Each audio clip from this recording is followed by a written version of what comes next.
ஆசியாவின் மிக பெரும் போர் விமான கண்காட்சி பெங்களூருவில் இன்று தொடங்குகிறது.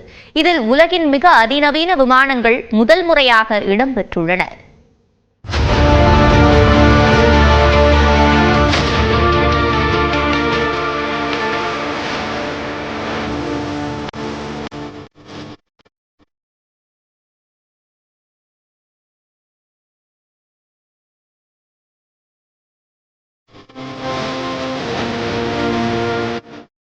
சுட்டெரிக்கும் சூரியனின் கிரகணங்களை ஒத்த அமைப்பில் இந்திய விமானப்படையின் விமானங்கள் ஒளியை மிஞ்சும் வேகத்தில் சீறி பாய்ந்த காட்சிகள்தான் இவை. இது சின்ன சாம்பிள் தான். பெங்களூரில் இன்று தொடங்கி 5 நாட்கள் நடைபெறவுள்ள ஆசியாவின் மிகப்பெரிய போர் விமான கண்காட்சிக்காக இந்திய விமானப்படை விமானங்கள் தங்களை தயார்படுத்திக் கொள்ள பெங்களூரு வானில் வட்டமிட்டு பயிற்சி மேற்கொண்டன. பெங்களூரில் ஆண்டுதோறும் நடைபெறும் ஏரோ ஷோ நடப்பாண்டில் மேலும் முக்கியத்துவம் பெற்றுள்ளது. அதற்கு காரணம் இம்முறை 5ஆம் தலைமுறையைச் சேர்ந்த அதிநவீன போர் விமானங்கள் வந்திருப்பதுதான்.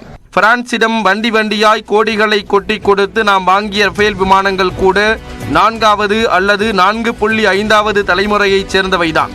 ஆனால் ரஷ்யாவின் Su-57 மற்றும் அமெரிக்காவின் லைட்னிங் 2 ஆகிய உலகின் மிக நவீனமயமான 5ஆம் தலைமுறை விமானங்கள் எதிர்பார்ப்பை ஏற்படுத்தியுள்ளன. ரஷ்யாவின் Su-57 விமானத்தை அந்நாட்டு விமானி பெங்களூரில் ஒத்திகை பார்த்தார்.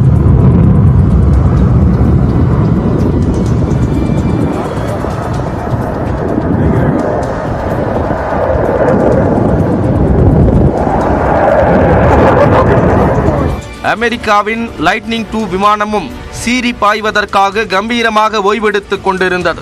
இக்கண்காட்சியில் 150 நாடுகளைச் சேர்ந்த 900 விமானம், ஹெலிகாப்டர் மற்றும் ட்ரோன் தயாரிப்பு நிறுவனங்கள் பங்கேற்று தங்களுடைய அதிநவீன தயாரிப்புகளை காட்சிப்படுத்த உள்ளன.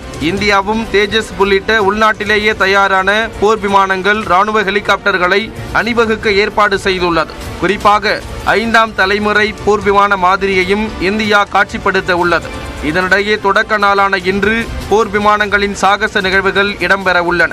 இதை பார்வையிட வந்துள்ள இந்திய ராணுவ தலைமை தளபதி உபேந்திரா திவிவேதி தேசிய ராணுவ அகாடமியில் தன்னுடன் பயின்றவரான விமானப்படையின் தலைமை தளபதி AP சிங்குடன் ஒன்றாக தேஜஸ் விமானத்தில் பறந்தார்.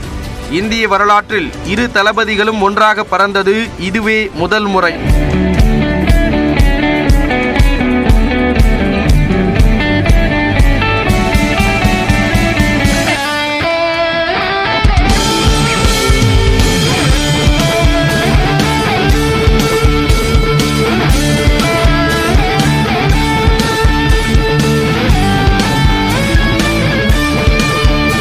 ஆசியாவின் மாபெரும் விமான கண்காட்சியின் தொடக்க நிகழ்வில் பல்வேறு நாடுகளின் விமானங்கள் இன்று சீறி பாய இருப்பதை காண ஏராளமானோர் பெங்களூரில் திரண்டுள்ளனர்.